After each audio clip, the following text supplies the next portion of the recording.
nabasa lang akong isang question kung ideal daw bang i-convert o practical daw bang i-convert yung kanyang manual to automatic.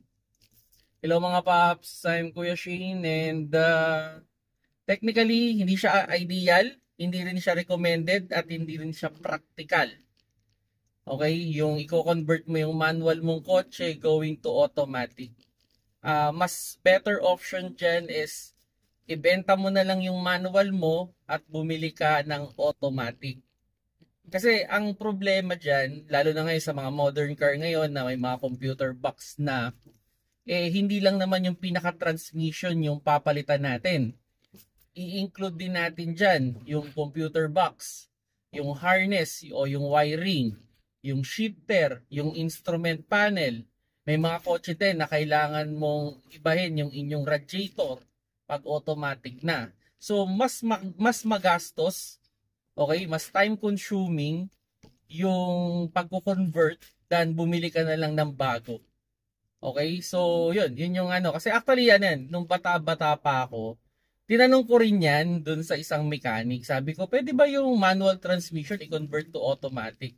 And yun nga, yun din yung sinagot ko sa inyo na much better na bumili ka na lang ng automatic, ibenta mo yung manual mo.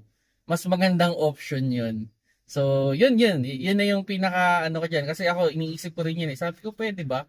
Kasi actually, yung mga lumang kotse, pwede. Yung mga hindi di computer, pero yung nga lang, manual nga lang yun, ano? Kumbaga, pwedeng ibang engine, ibang transmission, or ibang transmission, ibang engine. Kumbaga, lalo sa jeep, uso yan. Ginagawa talaga din nila yan. Kasi minsan wala nang mahanap na ganitong klase ng transmission. So, kukuha sila ng ibang transmission, tapos ilalagay nila. Tapos, inaayos na lang. Kumbaga, inaayos na lang yung mga, ano niya, yung mga bracketing niya. Nag-work naman. 'Di ba? So, pwede. Pero sa mga modern car ngayon na especially ngayon nga, may mga computer na siya, may mga sensor, and yung iba na yung wiring, so hindi na siya practical.